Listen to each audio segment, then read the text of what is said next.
प्यारे बच्चों, श्री संतोष कुमार दास पीजीटी शिक्षक इतिहास +2 उच्च विद्यालय गोपी कांदर के सहयोग से कक्षा 12 विषय इतिहास चैप्टर 2 राजा, किसान और नगर, आरंभिक राज्य और अर्थव्यवस्था लगभग 600 ईसा पूर्व से 600 ईस्वी तक के महत्वपूर्ण ऑब्जेक्टिव परीक्षा उपयोगी प्रश्नों को हम लोग आज इस वीडियो के माध्यम से देखेंगे।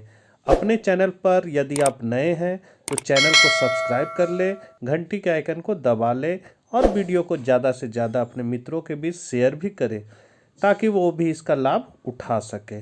तो चलिए हम लोग आज कुछ नया सीखते हैं।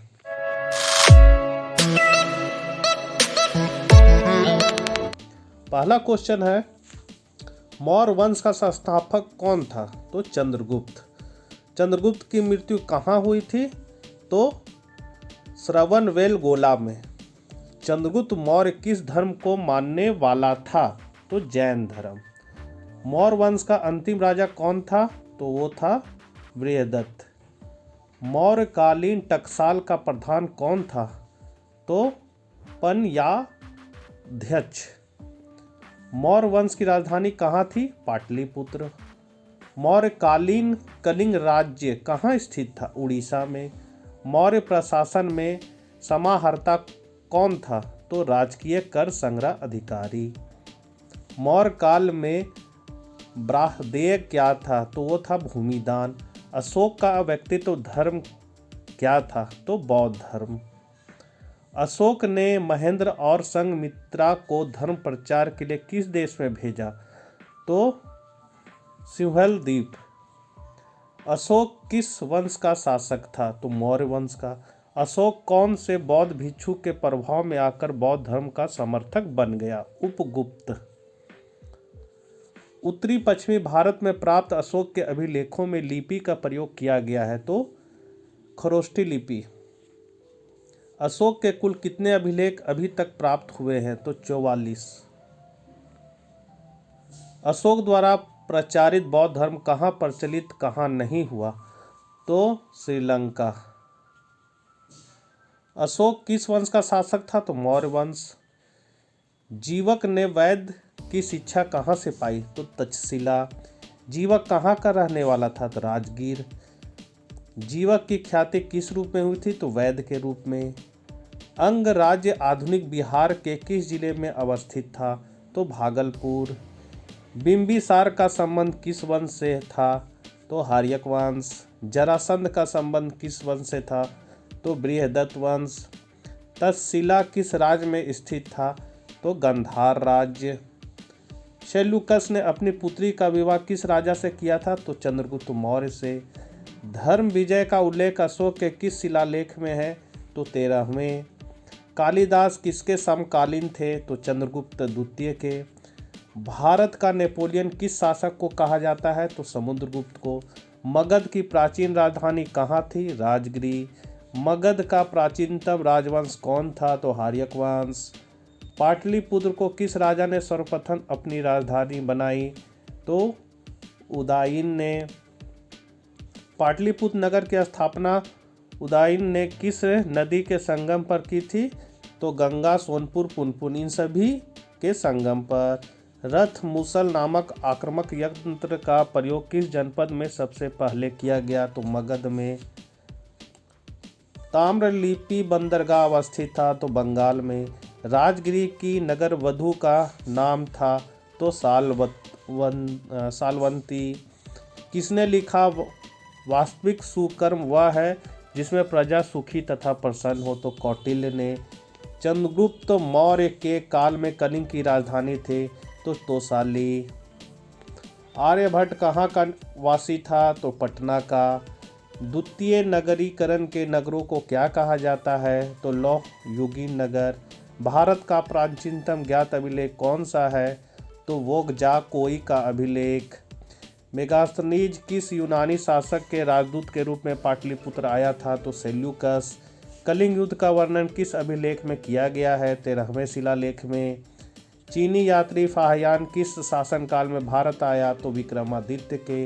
मेगास्थनीज किस भारतीय शासक के दरबार में आया था? तो चंद्रगुप्त मौर्य। किस अभिलेख में सती प्रथा का उल्लेख मिलता है? तो एरन अभिलेख। वानभट्ट की रचना कादम्बरी में किस शासन काल का वर्णन है? तो हर्षवर्धन का। गुप्त संवत कब और किसके द्वारा शुरू किया गया? तो चंद्रगुप्त प्रथम 1319 से 20 ईस्वी। पंचतंत्र की रचना किसने की? तो विष्णु शर्मा। प्राचीन नालंदा विश्वविद्यालय के संस्थापक कौन थे? तो कुमारगुप्त। भारतीय इतिहास का कौन सा काल स्वर्ण काल कहलाता है? तो गुप्त काल। अर्थशास्त्र में कितने प्रकार के विवाहों का उल्लेख है? तो 8 प्रकार। अर्थशास्त्र की रचना कब हुई थी? तो 3री शताब्दी ईसा पूर्व में। नालंदा विश्वविद्यालय के छात्र थे तो हेनसांग। प्रयाग प्रशस्ति की रचना किसने की थी? तो हरिशेषन ने। किस गुप्त शासक को उसके सिक्कों पर वीणा बजाते हुए दिखाया गया है? समुद्रगुप्त। इलाहाबाद प्रशस्ति का लेखक कौन है? हरिसेन। चाणक्य भारत के किस शिक्षण संस्थान में अध्ययन किया था? तो तक्षशिला विश्वविद्यालय। प्राचीन भारत में ओदंतपुरी विश्वविद्यालय कहाँ स्थित है? तो मगध में। शंख संवत की शुरुआत कब से मानी जाती है? तो 78 ईस्वी। विश्व में पाई जाने वाली पहली धातु थी चांदी। भारत की सबसे प्राचीनतम लिपि है ब्राही। प्रयाग प्रशस्ति का संबंध किस गुप्त शासक से है? तो समुद्रगुप्त। फूट डालकर विजय प्राप्त करने का कार्य सर्वप्रथम किस राजा ने किया? अजातशत्रु। जीवक वैद्य किस वंश के काल में था? तो हार्यक वंश। अपने स्वयं के खर्चों से सुदर्शन झील की मरम्मत किसने कराई? तो रुद्रदामन ने। पाटलिपुत्र नगर की स्थापना उदयन ने किस नदी के संगम पर की? तो इनमें से सभी। समस्त भारत ही नहीं एशिया यूरोप में सर्वप्रथम हुनों को परास्त करने का श्रेय किस शासक को जाता है? तो स्कंदगुप्त। यूरोप का समुद्रगुप्त कौन था? तो नेपोलियन। किसके अभिलेख में भूदान का उल्लेख मिलता है? तो प्रभावती गुप्त। भूमि अनुदान से संबंधित प्रथम अभिलेखीय प्रमाण किसका है? तो सातवाहन काल। 510 ईस्वी में सती प्रथा के साक्ष्य वाला प्रथम अभिलेख कहाँ मिला है? तो एरन सागर में। किस शिलालेख से अशोक द्वारा कलिंग विजय का पता चलता है? 13वें। किस विद्वान ने मात्र अभिलेखों के आधार पर अशोक का इतिहास सालध्य प्रवाह किया है? तो देवदत्त रामकृष्ण भंडारका। मौर्य कला का निम्न में से कौन सर्वाधिक महत्वपूर्ण नमूना है? तो स्तंभ। इंडिका की रचना किसने की है? मेगास्थनीज ने। प्रयाग प्रशस्ति की रचना किसने की थी? हरिसेन ने। गुप्तों के काल में कौन चीनी यात्री भारत आया? फाहियान। भारतीय इतिहास का कौन सा काल स्वर्ण काल के नाम से जाना जाता है? तो गुप्त काल। अशोक किस वंश का शासक था? तो मौर्य वंश। कौटिल्य को कृति है अर्थशास्त्र की। मेगास्थनीज भारत में किसके दरबार में आया था? चंद्रगुप्त मौर्य। समुद्रगुप्त की जानकारी होती है तो प्रयाग प्रशस्ति में। पाटलिपुत्र की स्थापना किसने की? उदयन ने। नवरत्न किस शासक के दरबार में रहते थे? तो चंद्रगुप्त विक्रमादित्य। अभिज्ञान शकुंतलम की रचनाकार है तो कालिदास। प्रयाग प्रशस्ति का संबंध किस गुप्त शासक से है? समुद्रगुप्त। प्राचीन भारत में अभिलेख की शुरुआत किस शासक ने की थी? तो अशोक ने। किस शासक को प्रियदर्शी कहा गया है? अशोक को। कथन है कौटिल्य का अर्थशास्त्र मौर्यकालीन इतिहास की जानकारी का एक प्रमुख स्रोत है। कथन आर। कौटिल्य चंद्रगुप्त मौर्य का प्रधानमंत्री था। तो ए और आर दोनों सही है एवं आर ए की सही व्याख्या है। 90 है मेगास्थनीज बिंदुसार के दरबार में भारत आया। कथन आर। मेगास्थनीज ग्रीक था तो ये ए असत्य है परंतु आर सत्य है। मौर्य काल के टकसाल का प्रधान कौन होता है? तो लक्षणाध्यक्ष। पतंजलि के महाभाष्य से किसकी जानकारी मिलती है? तो गुप्त काल की। धम्म महामात्रों को किसने नियुक्त किया था? तो अशोक ने। अर्थशास्त्र एवं इंडिका से किस राजवंश के बारे में जानकारी मिलती है? तो मौर्य। एलोरा में कैलाश मंदिर किस राजवंश ने निर्मित कराया? तो राष्ट्रकूट। 16 महाजनपदों में सबसे शक्तिशाली महाजनपद कौन था? तो मगध। पुराणों की संख्या कितनी है? 18। अर्थशास्त्र के लेखक कौन है? तो कौटिल्य। इन्हीं को चाणक्य भी बोला जाता है, इन्हीं को विष्णुगुप्त भी बोला जाता है। वज्जी को सामाजिक ग्रंथों में कहा गया है? तो गणतंत्र। जनपद शब्द का शाब्दिक अर्थ है जहां लोग अपना घर बनाते हैं।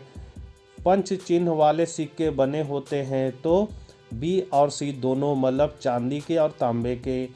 पाटलिपुत्र नगर की स्थापना की गई थी? तो उदयभद्र द्वारा।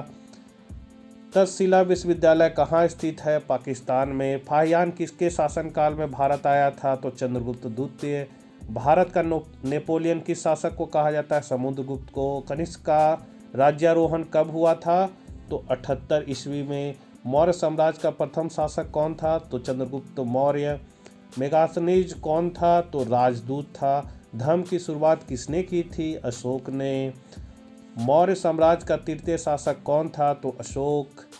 तो बच्चों, वीडियो को ज़्यादा से ज़्यादा शेयर करें, कोई दिक्कत हो तो कमेंट करें। जय हिंद, जय भारत।